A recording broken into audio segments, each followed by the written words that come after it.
ਰੋਇਟਰਸ ਇਹ ਰਿਪੋਰਟ ਕਰ ਰਿਹਾ ਆ ਟਰੰਪ ਐਡਮਿਨਿਸਟ੍ਰੇਸ਼ਨ ਦੇ ਦੁਆਰਾ 33 ਨਵੇਂ ਇਮੀਗ੍ਰੇਸ਼ਨ ਜੱਜ ਆ ਉਹ ਐਲਾਨੇ ਗਏ ਆ।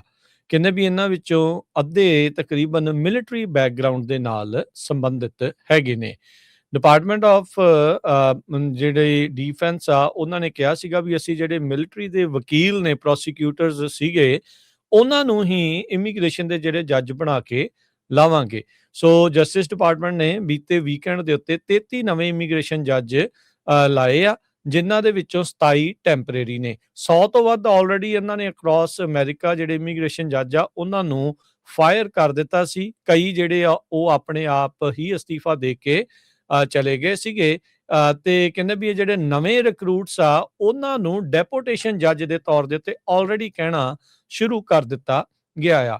ਡਿਪਾਰਟਮੈਂਟ ਜਸਟਿਸ ਦੇ executive order for immigration review ਦੇ ਤਹਿਤ ਜਿਹੜੇ ਨਵੇਂ ਜਿਹੜੇ ਜੱਜ ਆ ਉਹਨਾਂ ਨੂੰ ਵੀਰਵਾਰ ਨੂੰ ਸਹੁੰ ਚੁਕਾਈ ਗਈ ਆ।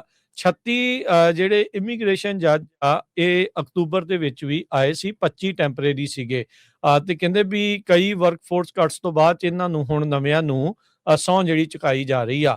Arizona, California, Colorado, Florida, Georgia, Illinois, Louisiana, Maryland, Massachusetts, Nebraska, New York, Texas, Utah, Virginia ਤੇ ਵਾਸ਼ਿੰਗਟਨ ਦੇ ਵਿੱਚ ਜਿਹੜੇ ਨਵੇਂ ਇਮੀਗ੍ਰੇਸ਼ਨ ਜੱਜਿਸ ਆ ਇਮੀਗ੍ਰੇਸ਼ਨ ਕੋਰਸ ਦੇ ਵਿੱਚ ਬੈਠਿਆ ਕਰਨਗੇ।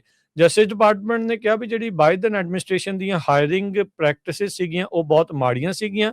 ਇਮੀਗ੍ਰੇਸ਼ਨ ਕੋਰਸ ਦੇ ਲਈ ਇਹ ਇੰਪਾਰਸ਼ਲ ਜਿਹੜੇ ਉਹ ਨਹੀਂ ਸੀਗੇ ਤੇ ਇਹਨਾਂ ਦੀ ਕ੍ਰੈਡੀਬਿਲਿਟੀ ਜਿਹੜੀ ਇੱਕ ਹਿਸਾਬ ਦੇ ਨਾਲ ਗਵਾਚੀ ਹੋਈ ਸੀ। ਅੱਧੇ ਤੋਂ ਜ਼ਿਆਦਾ ਜਿਹੜੇ ਪਰਮਾਨੈਂਟ ਜੱਜ ਜਿਹੜੇ ਲਾਏ ਗਏ ਨੇ ਉਹ ਮਿਲਟਰੀ ਬੈਕਗਰਾਊਂਡ ਦੇ ਉੱਤੇ ਆ ਤੇ 100% ਜਿਹੜੇ ਟੈਂਪਰੇਰੀ ਜੱਜ ਆ ਉਹ 6 ਮਹੀਨੇ ਤੱਕ ਸਰਵ ਕਰ ਸਕਣਗੇ। ਇਸ ਦੇ ਨਾਲ ਹਰਜੋਤ ਸਿੰਘ ਜੀ ਇਹਨਾਂ ਨੇ ਬੀਤੇ ਸ਼ੁੱਕਰਵਾਰ ਇੱਕ ਅਜਿਹਾ ਪਲਾਨ ਪਬਲਿਸ਼ ਕਰਨ ਬਾਰੇ ਜਿਹੜਾ ਇਹਨਾਂ ਨੇ ਸੋਚਿਆ ਆ, ਜਿਸ ਦੇ ਨਾਲ ਇਹ ਨਵੀਂ ਰੈਗੂਲੇਸ਼ਨ ਹੋਊਗੀ। ਅੱਗੇ ਜੇ ਕਿਸੇ ਦਾ ਵੀ ਇਮੀਗ੍ਰੇਸ਼ਨ ਕੋਰਟ ਦੇ ਦੁਆਰਾ ਨਾ ਕਰ ਦਿੱਤੀ ਜਾਂਦੀ ਸੀ ਉਹਨਾਂ ਦੇ ਕੇਸ ਨੂੰ, ਤਾਂ ਉਹਨਾਂ ਦੇ ਕੋਲ ਤਕਰੀਬਨ 30 ਦਿਨਾਂ ਦਾ ਵਕਤ ਹੁੰਦਾ ਸੀਗਾ ਉਸ ਦੇ ਉਲਟ ਅਪੀਲ ਕਰਨ ਦਾ।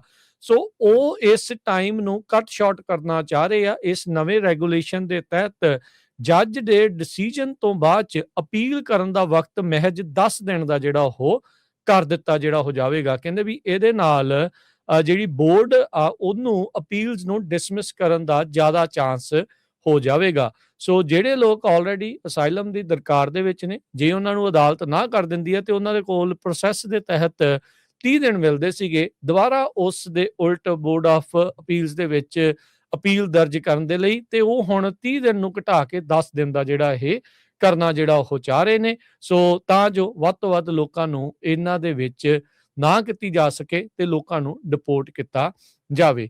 3.2 ਮਿਲੀਅਨ ਕੇਸਿਸ ਦਾ ਬੈਕਲੌਗ ਆ ਦਸੰਬਰ 31 ਤੱਕ। ਮੋਬਾਈਲ ਪਾਥਵੇਜ਼ ਇੱਕ ਜਿਹੜੀ ਨਾਨ ਪ੍ਰੋਫਿਟ ਆ ਜੋ ਐਨਾਲਾਈਜ਼ ਕਰਦੀ ਇਮੀਗ੍ਰੇਸ਼ਨ ਕੋਡ ਦਾ ਡਾਟਾ, ਉਹਨਾਂ ਨੇ ਡਾਟਾ ਜਿਹੜਾ ਉਹ ਦੱਸਿਆ ਹੈਗਾ ਆ। ਸੋ ਹੁਣ ਦੇਖੋ ਅੱਗੇ ਇਸ ਦੇ ਵਿੱਚ ਅੱਗੇ ਕੀ ਬਣਦਾ ਆ, ਪਰ ਤੁਸੀਂ ਦੇਖੋ ਵੀ ਕਹਿੰਦੇ ਵੀ ਇਹ ਆਈਸ ਦੇ ਕ੍ਰੈਕਡਾਊਨ ਨਾਲੋਂ ਵੀ ਸਖਤ ਕਦਮ ਜਿਹੜਾ ਹੋਊਗਾ ਜਿਹੜੀ ਇਹ ਰੈਗੂਲੇਸ਼ਨ ਦੇ ਵਿੱਚ ਚੇਂਜ ਕਰਨਾ।